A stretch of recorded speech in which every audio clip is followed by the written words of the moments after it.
کیفیات جن کا تعلق آپ علیہ الصلاۃ والسلام سے ہوتا ہے، جب وہ زبان پر یا الفاظ کا لباس وہ کیفیات پہن لیتی ہیں تو اسی کو نعت کہا جاتا ہے۔ نعت کا موضوع براہ راست پیارے رسول صلی اللہ علیہ وسلم کی پیاری ذات ہے۔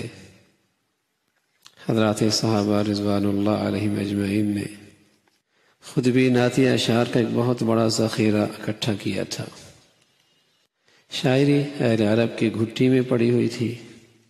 لیکن نزول قرآن کے بعد بہت سے نے تقریباً شعر کہنا ترک کر دیا تھا، لیکن پیارے رسول صلی اللہ علیہ وسلم کی مدح، آپ کی تعریف، آپ کی منقبت میں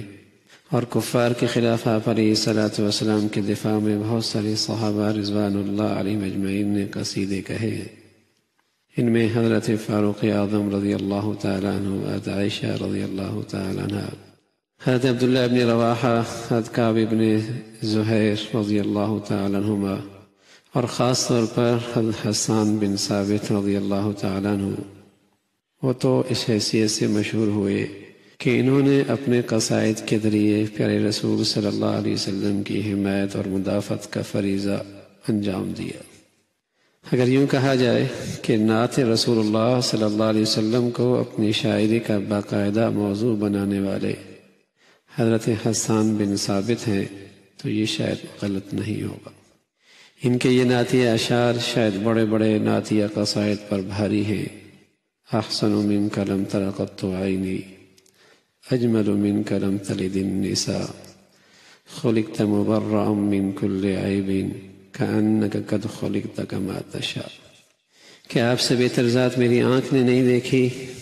آپ سے زیادہ حسین و جمیل ذات کبھی عورتوں نے نہیں جانا، ایسا لگتا ہے آپ کو ویسے ہی بنایا گیا ہے جیسے آپ خود چاہتے تھے۔ اسلام جب جزیرہ عرب سے نکل کر دوسرے علاقوں میں پھیلتا چلا گیا تو نعت کا دائرہ بھی وسیع ہوتا چلا گیا، چونکہ ایمان اور اسلام در حقیقت حب رسول اللہ صلی اللہ علیہ وسلم کے بغیر ناممکن ہے، اس لیے اسلام کے توسیع کا مطلب ہی حب رسول اللہ صلی اللہ علیہ وسلم کی توسیع تھا، اور نعت چونکہ اس حب رسول اللہ صلی اللہ علیہ وسلم کا مظہر ہے، اس لیے ہر علاقے میں جہاں مسلمان آباد ہیں نئے نئے اسلوبوں سے نعت کہنے کا سلسلہ جاری رہا اور انشاءاللہ قیامت تک جاری رہے گا۔ چونکہ ذات اقدس صلی اللہ علیہ وسلم کا ذکر مبارک نعت کا اصل موضوع ہے، اس لیے ہمارے ہر قول اور فعل کے آداب اسی ذات نے بتائے ہیں۔ جس ذات ہماری نعت کا موضوع ہے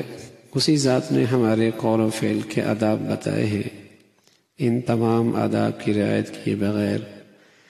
نہ تو کوئی نعت شریعت کے مطابق ہو سکتی ہے اور نہ ہی حقیقی محبت کا تقاضا ہے کہ محبوب کے ارشادات کے خلاف کر کے اس کی تعریف اور توصیف کی جائے، تو وہ ظاہر ہے اللہ کے نبی صلی اللہ علیہ وسلم کی تعریف نہ ہوگی۔ مثلا خود رسول اللہ صلی اللہ علیہ وسلم نے فرمایا لا تطرونی کما اطردت النصارى، میری تعریف میں ایسا مبالغہ نہ کرو جیسے عیسائیوں نے حضرت عیسیٰ علیہ الصلاۃ والسلام کے بارے میں کی۔ عیسائیوں نے حضرت عیسیٰ علیہ الصلاۃ والسلام کی محبت کا دعویٰ کیا، لیکن یہ کھوکھلی محبت عمل اور اطاعت سے خالی تھی، اس لیے انہیں مبالغہ کر کے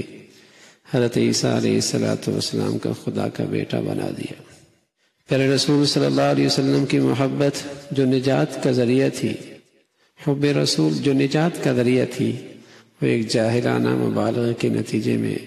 شرک کا ذریعہ بن گیا۔ پیارے نبی علیہ الصلاۃ والسلام نے اپنی امت کو اس خطرناک انجام سے پہلے قدم پہ آگاہ فرما دیا۔ بھائی، نعت کا سب سے اہم پہلو یہ ہے، اس میں کسی بھی مرحلے پر اللہ اور اللہ کے رسول صلی اللہ علیہ وسلم کے احکامات کی خلاف ورزی نہیں ہونی چاہیے۔ ہر وہ شعر جو شرک کی ادنا بولی ہوئی ہو، جس میں پیارے رسول صلی اللہ علیہ وسلم کی طرف خدائی صفات منسوب کی گئی ہوں یا اس کا کوئی شبہ پیدا ہو، وہ در حقیقت نعت نہیں، رسول اللہ صلی اللہ علیہ وسلم کے ساتھ معاذ اللہ بغاوت ہے۔ نعت میں پیارے رسول صلی اللہ علیہ وسلم نے ایسی باتوں کو بھی برداشت نہیں فرمایا جن میں شرک کا ادنا درجہ بھی پیدا ہونے کا ذرا بھی احتمال ہو۔ حضرت ربیع بن معاوض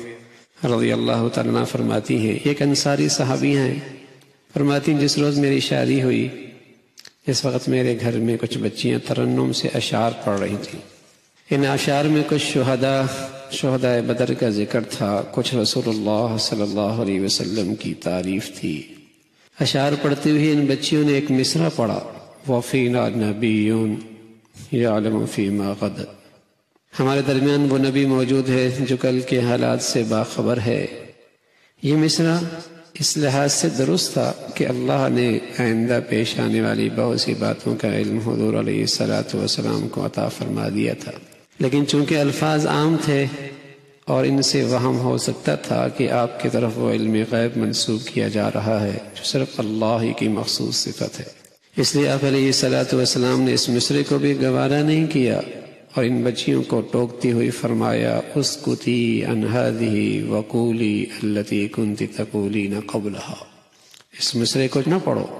اور پہلے جو پڑھ رہی تھی وہی پڑھو۔ اس واقعے سے آپ اندازہ لگایا جا سکتا ہے کہ پہلے رسول صلی اللہ علیہ وسلم کو نعت میں کون سی باتیں ناپسند تھیں۔ کوئی بھی ایسا جملہ جس میں شرک کے معنی نہیں، اس کا ذرا بھی احتمال موجود ہو، اس کو نعت میں جگہ دینا خود پیارے رسول صلی اللہ علیہ وسلم کو کتنا ناپسند ہے۔ تو بھائی، نعت محبوب خدا کی تعریف ہے، اس میں آداب، آپ صلی اللہ علیہ وسلم کی عظمت کا لحاظ، شریعت کی حدود کی بہت رعایت رکھی جائے۔ اللہ تعالی ہم سب کے دلوں میں محبت رسول صلی اللہ علیہ وسلم کا سچا جذبہ پیدا فرما دے۔ یا ربی صلی وسلم دائما علی حبیبک خیر الخلق کلہم، صدق اللہ۔